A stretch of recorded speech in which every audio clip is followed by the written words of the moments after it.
Nous allons maintenant voir la séance 2. Dans la séance 2, nous allons apprendre à mettre des commentaires. C'est très important dans un programme. Ça permet de faire comprendre notre programme à une autre personne ou même à nous de s'y retrouver. Et nous allons voir aussi les assignations. C'est vrai qu'utiliser la case mémoire 005, c'est un peu compliqué. Donc on peut lui donner un nom et c'est le cas ici. Donc ici, la case 005 s'appellera ma valeur. Et ceci se fait en mettant le nom que l'on veut donner à la case, EC, et puis la case mémoire.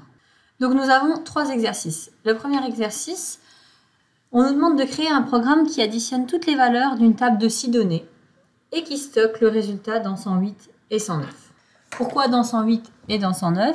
Parce que si on dépasse, donc on travaille en 8 bits, donc si on dépasse 255, on n'aura pas assez de place. Donc on mettra le reste dans 109. Donc on va avoir notre table avec 6 données. 1, 2, 3, 4, 5, 6, voilà.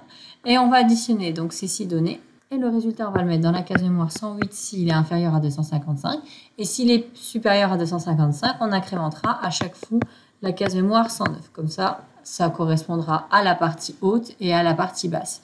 Donc 109, ça sera la partie haute de notre donnée. Ça, hop, mémoire 109.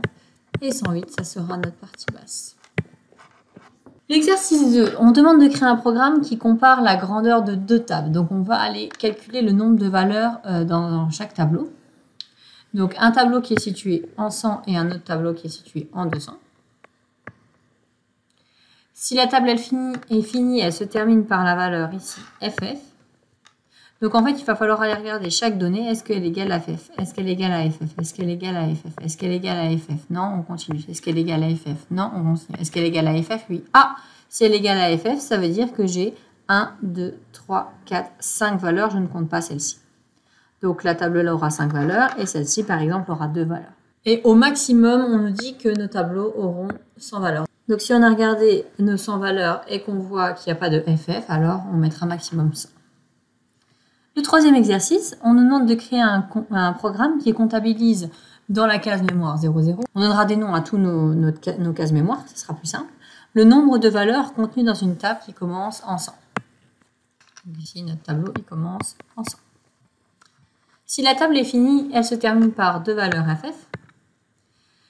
Et ces 2 valeurs FF sont à exclure du nombre total de valeurs contenues dans la table. Et au maximum, la table comptera 15 valeurs. Donc ici, on utilise de l'adressage indirect.